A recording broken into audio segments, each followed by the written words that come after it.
Hola, ¿qué tal? Quiero compartir con ustedes la columna que escribí esta semana para el diario El Pingüino aquí en la región de Magallanes, en Chile. La Reforma Protestante es el título. Lo ocurrido en el siglo XV, marcado por el ícono de la vida de Martín Lutero, el día 31 de octubre del año 1517, al clavar las 95 tesis en la puerta de la Catedral de Wittenberg, en Alemania, como protesta a varios puntos doctrinales que hasta ese día habían sido mal interpretados y los abusos que habían sido ocurridos, que estaban ocurriendo debido a estas malas interpretaciones, así considerado por Martín Lutero. Y estos abusos eran contra el pueblo, contra los laicos. Lo primero que quiero definir es qué significa reformar o reforma. La reforma es aquello que se propone, proyecta o ejecuta como una innovación o mejora de algo.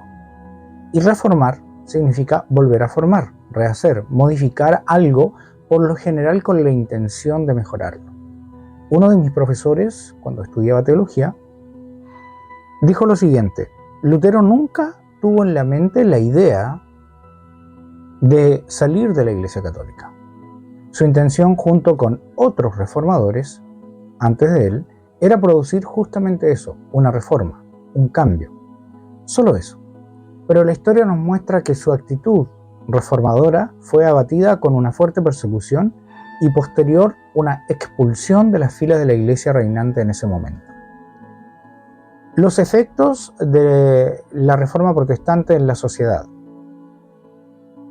Según un diccionario que yo siempre consulto, Conceptos, nos declara lo siguiente. La división, estos son los efectos, según este diccionario. La división de la feligresía cristiana, ¿sí?, en dos grandes vertientes, una la católica y la protestante. Lo segundo es el alejamiento cultural entre los países de Europa mediterránea y católica y los países protestantes del norte. Profundos cambios culturales, el número 3, en los valores, la filosofía de las naciones protestantes, muchos de los cuales influyeron posteriormente al surgimiento del capitalismo. El surgimiento, número 4, el surgimiento de la contrarreforma como un movimiento opositor a la reforma, lo cual tuvo una enorme influencia en la cultura de la América hispana. Otro investigador llamado Milciades Pua dice lo siguiente: la reforma protestante fue un movimiento que trascendió la esfera de lo religioso, es decir, que no fue un movimiento solo para lograr la reforma de la iglesia, sino que también tuvo una incidencia e importancia en el desarrollo social, en la nueva manera de ver y organizar la sociedad ahora separada del dominio de la iglesia. Entre los principios de la reforma protestante se encuentra la libertad de conciencia, a través de la cual se le da a cada individuo la autonomía de pensar y defender sus ideales de manera independiente de su raza, su sexo o la religión. La reforma protestante entiende que la libertad de conciencia debe ser respetada, no solo desde el punto de vista religioso, también desde el punto de vista personal. En la actualidad se convierte este en un principio fundamental para la defensa de los derechos humanos y de la vida en general, que, agrego yo en este momento, el Estado solo debe reconocer. ¿Qué debe reconocer el Estado? Que cada individuo tiene libertad de conciencia.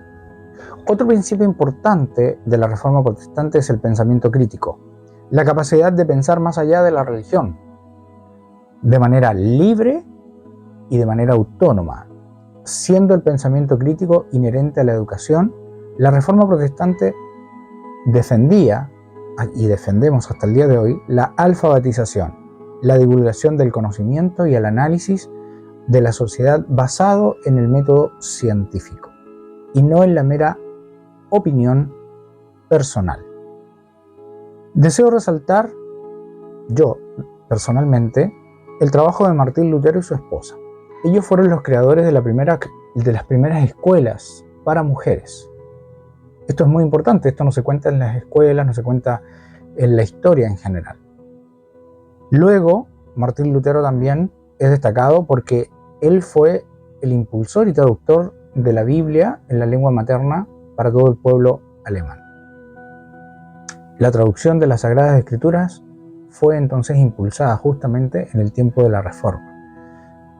Puede ser años antes o años después del 31 de octubre de 1517, pero el impulso nace justamente en aquellos hombres reformadores que pensaban, al estudiar la Biblia, que era necesario que todo ser humano tenga ese libro en sus manos.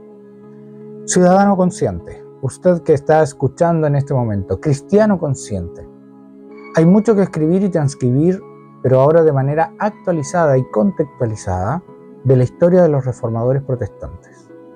Nuestra historia muchas veces es contada desde la mirada ideológica, desde la cosmovisión ideológica. Nuestra historia no puede quedar en el olvido. Esa verdadera historia, escrita con la sangre y con la vida de muchos mártires y perseguidos por sus convicciones. Mi nombre es David Paillán, soy pastor evangélico, soy profesor de teología bíblica. Quiero en esta hora saludarles y dejarles este pequeño resumen y reconocimiento al día 31 de octubre, que es el día de la Reforma de manera mundial.